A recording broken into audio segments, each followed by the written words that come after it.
시청자 여러분 안녕하십니까? VOA 뉴스투데이 시작합니다. 전 세계 주요 안보 현안을 논의하는 아스펜 안보 포럼에서 켈리 크래프트 유엔 주재 미국 대사는 북한 비핵화에 대한 논의는 미국이 의무감을 가지고 매일같이 논의하는 매우 심각한 문제라고 밝혔습니다. 콘돌리자 라이스 전 국무장관은 북핵 해결에 다자적 해법이 필요하다고 강조했습니다. 첫 소식 김시영 기자가 보도합니다.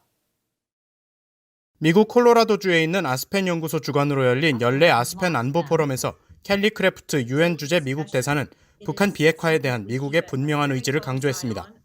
크래프트 대사는 북핵 문제에 대한 향후 논의 재개 전망을 묻는 VOA의 질문에 미국은 북한 비핵화에 의무를 갖고 있다며 이같이 밝혔습니다.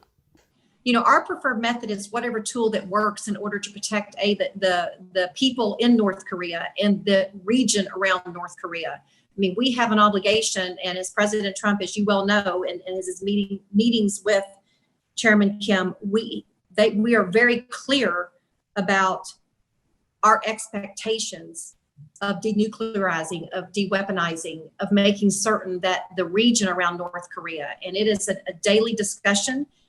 크래프트 대사는 그러면서 미국은 북한 핵 문제에 대해 매우 면밀히 주시해오고 있으며 매우 중대한 문제로 접근하고 있다고 강조했습니다. 조지 W. 부시 전 대통령 시절 국무장관을 역임했던 콘돌리자 라이스 전 장관은 별도의 포럼 행사에 참석해 트럼프 행정부의 대북 정책을 평가했습니다. I actually think the administration's done about as well as you can on North Korea. I mean, I certainly tried. Everybody's tried with the North Koreans. I think that the first overture to Kim Jong-un turns out, I think, to have been a good one from the president. 라이스 전 장관은 그러나 미국이 기대했던 북한 비핵화는 일어나지 않을 것이라면서 따라서 미국은 이제 더 다자적인 해법을 구상해야 한다고 덧붙였습니다. 미국이 중심 역할을 하면서 한국과 일본, 중국, 러시아와 정책을 조율해야 한다는 설명입니다. 포럼에 참석한 존 볼튼 전 백악관 국가안보보좌관은 2기 트럼프 행정부가 들어설 경우 방위비 분담금 문제 등으로 주한미군이 감축될 수 있다는 전망을 내놨습니다. So if he doesn't get satisfaction from South Korea, from Japan, from others on this question of the sharing of the cost of our deployment, I think it's possible he could pull out of NATO entirely, and I think it is possible he could reduce U.S. forces in Northeast Asia. 볼튼 전 보좌관은 자신의 이 같은 전망은 트럼프 대통령이 전 세계에 배치한 미군과 관련해 주둔국들이 비용을 더 부담할 수 있다는 생각을 갖고 있기 때문이라고 설명했습니다. VOA 뉴스 김시영입니다.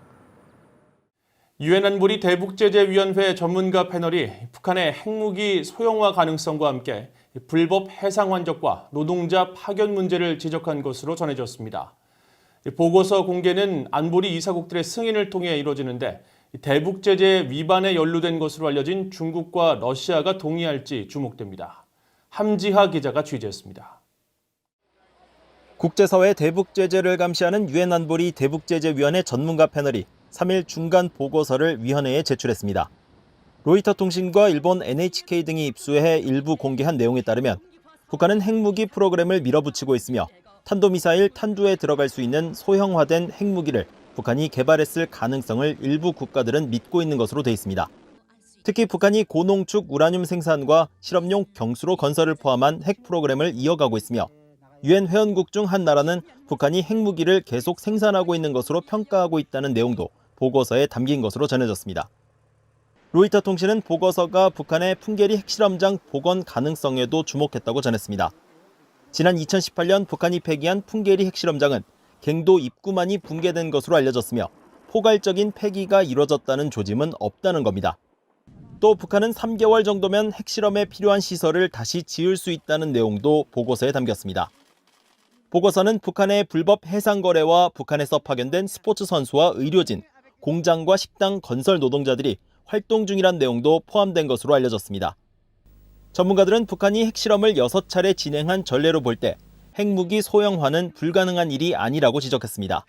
It seems pretty likely that by the time they did their 6 nuclear tests 3 years ago, they had something miniaturized that they could put on ballistic missiles. 대북제재위원회 전문가 패널은 매년 2차례 북한의 제재 위반 활동을 담은 보고서를 작성해 위원회에 제출하고 있습니다. 이후 위원회는 안보리에 이 보고서를 제출해 공개 여부를 결정하는데 특정 국가가 반대하면 일반 공개가 무산될 수 있습니다. 실제로 미국은 지난 2018년 중간 보고서에 대해 러시아가 전문가 패널을 압박해 자국이 연루된 제재 위반 내용을 고치도록 했다면서 수정된 보고서의 공개를 거부해 현재까지 2018년 중간 보고서는 미공개 상태입니다. I've known the U.S. representatives to the panel, several of them, and it's always an uphill battle trying to convince China and Russia to agree to what the other nations all agree amongst themselves.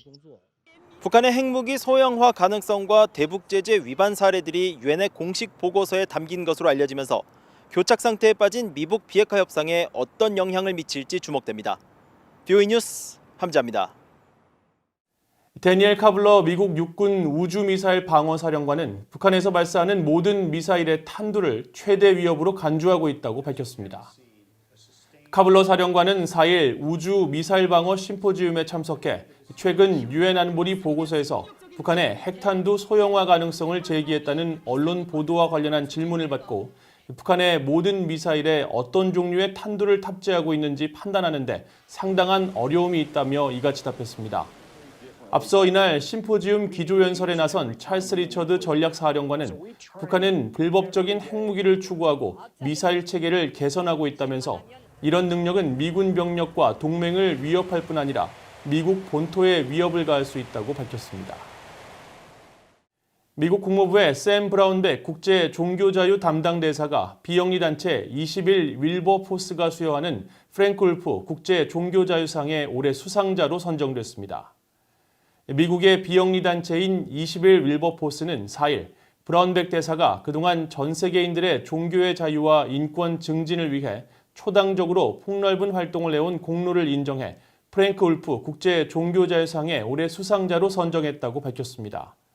이 단체는 브라운백 대사가 1998년 종교자유 증진을 미국의 대외 정책의 일환으로 정립한 국제 종교자유법의 주요 입안자로 참여했고 북한과 중국 등 많은 나라들의 종교자유 문제를 다루는데 적극적으로 참여해왔다고 설명했습니다.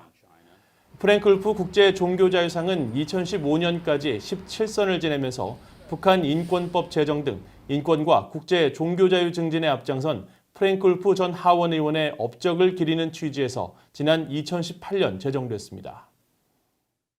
유럽 오스트리아 프로축구팀 리그에 진출한 북한 축구선수 박광용이 팀을 떠나게 된다고 소속 축구팀 SKN 장크트 필텐이 3일 공식 확인했습니다. 오스트리아의 SKN 장크트 필텐은 보도자료에서 당국이 더 이상 노동허가를 제공하지 않기 때문에 이번 시즌으로 만료된 북한 선수와의 계약을 연장할 수 없다고 밝혔습니다. 소속 축구팀은 오스트리아 당국이 노동허가를 연장하지 않은 배경에 대해서는 설명하지 않았습니다.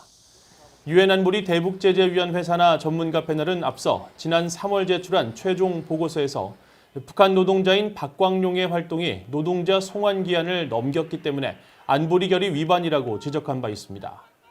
이에 대해 오스트리아 당국은 박광용의 거주와 노동 허가를 취소하고 관련 법령에 따라 송환 결정을 내리는 작업에 착수했다고 전문가 패널에 밝힌 것으로 전해졌습니다. 이상으로 VOA 뉴스투데이를 마칩니다. 시청해주신 여러분 고맙습니다.